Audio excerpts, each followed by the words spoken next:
Hello everyone, I'm Billyg456 and this is a Let's Play of Minecraft Hunger Games. Just before we get into this game, I'm just going to quickly say I play Monk in this game, which is the new kits that you can obtain via sharing a message on your Facebook, which is relatively easily. And I cut straight to as the game starts, so just to show that you start with a blaze rod and your compass as usual, I instantly meet up with Ben. We've actually found a swamp biome, which we're going straight to. I don't actually win this game. You'll find out why in the end. I'm playing with Ben. You can see over there the blue shirt, white hair, yellow hair, and Chris. Yep, the Mine Man, and Ben is playing with. Oh, Ben has a channel which you can subscribe to, which I'll put in the comments. So I'm just dodging off someone else's wood. It's quite funny. Yeah, so we had a pretty good game here. This is my second time actually playing Monk. People who don't know, with Monk you start with blaze rod, and when you hit someone with your blaze rod, the item they have carrying as they get hit will instantly be swapped randomly with a slot in your inventory. And you can see me using that in play later, like mainly trolling my friends like just now. As you can see, Chris, he has his blaze rod at the moment, and I have my sword out, and you see my sword is gone, and there it's in my inventory, which is the main feature. We're just trolling each other at the moment, but it really does come useful late game. I know, as you can see, it has a cooldown. You can't do that yet. Error message. We found out that's only player specific, so I could do that to Chris, and then I could do that to Ben instantly after. So it's only player and not kit. So then we're going to the surface, and I instantly find someone. This is the first kill of the game. Just coming up now, as you can see, we found a man with a Hitler skin. Yeah, over there, using Optifine, the mod over there, just to point out if you don't already know. So then I hit him, and you can see his sword's instantly turned to a wooden pickaxe, which we found very funny. That was the first use, and I got the kill there. We didn't have much food in this game. I wasn't cultivator, which I usually am. Anyway, so yeah, we were playing, and I got an apple. So this is a bit later game. All that's happened between then and now is that we went into a ravine and got some iron. We did get one kill, but it really wasn't very exciting. We just hit him and he fell. Anyway, so we're going hunting now, waiting for the feast. So I have my iron sword. I have plenty of mushroom stew. Might get a bit more late game when you find, obviously, the feast. Yeah, so we're going across the bridge now that we made earlier, past the ravine, and we find this person that's crafting. I think that he was smelting. Just a tip, guys, I mean, seriously, don't do this. I mean, we found this guy quite literally standing in the open, smelting iron.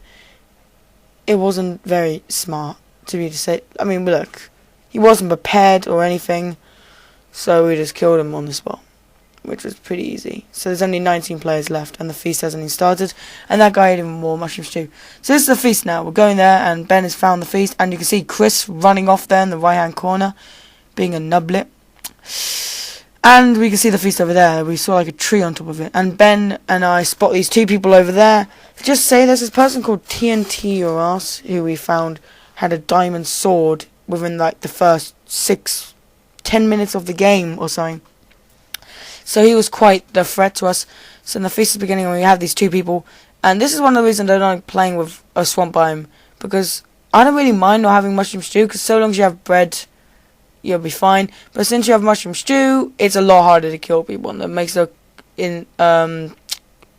fights a lot longer and a lot more boring. So eventually we kill this guy, and then we get to the other guy. Everyone's ganging up on him, and what is a real game changer is we're all hitting him, and we're doing our hearts, but he has his mushroom stew, so we could be going at this for a while. I started doing hit and block, which is good, but it's mainly when they're coming at you and you're not going at them. So we hit this guy. I'm quite low on mushroom stew health even, so I try to replenish any minute now. So yeah, he knocks me back. I replenish it. Quick and easy, nice and smooth. And then this is the real game changer here. I get my blaze rod, hits him, it instantly goes to a stake, his iron sword, and he's completely defensive. And he's got a team of 3, so he really doesn't have the time to go in his inventory, get everything else. So this is the feast now. We saw TNT Uras over there with the diamond sword. Chris is going to be looting this time. We're quite worried. I instantly grab the enchanting table just in case we have to run, and I start looting. I made a mistake here because I get the diamond boots, and those for Chris. One thing we tried to do is not split gear, because we've split gear in the past, and we've had encounters, and it really hasn't ended well. So it's much better if someone has all the diamond gear, if you only have one set, rather than it splits all around you.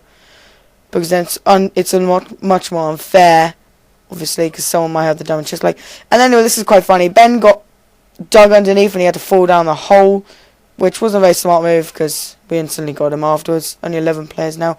This was TNT Ross, so you can see he has the diamond sword there. He hasn't even been to the feast.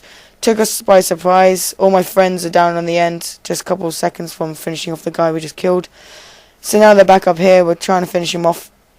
This is probably the best use for it. So you can see, I hit him. His diamond sword is now a bowl. That, an axe even. How useless. I mean, that's probably the best kit I've ever seen. And then next even more combat, where a team of 2 come at us, where we have one of them, I'm presuming, was a Beastmaster. You can check in the comments in the chat afterwards. Anyway, so this guy was, so his wolves were very annoying because they managed to hit me. See, get a few hits on me. I panicked and ended up placing cobble. Always have blocks on your inventory because they're very, very, very, very useful in combat, regardless of placing them down. So I get fed up and just kill his wolf, because they're just very, very annoying. And we know that guy off the edge, and he dies as well as TNT Ross. So this is a late game after we enchanted.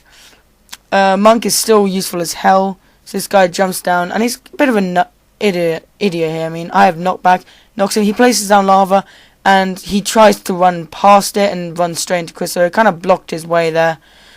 So I didn't unfortunately show the kill for that one. Sorry, but we killed him. And this one, we just found a guy in a hole, which we dug straight to and killed him, which was pretty easy.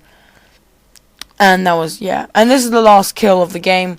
I have my potions, I'm ready to use them. So it was Homer, I used both of those, hit him and one shot, which were really fun. And then this happens, Chris starts to kill me. Anyway guys, I've been Billyg456. Subscribe, rate, favorites. I'm out.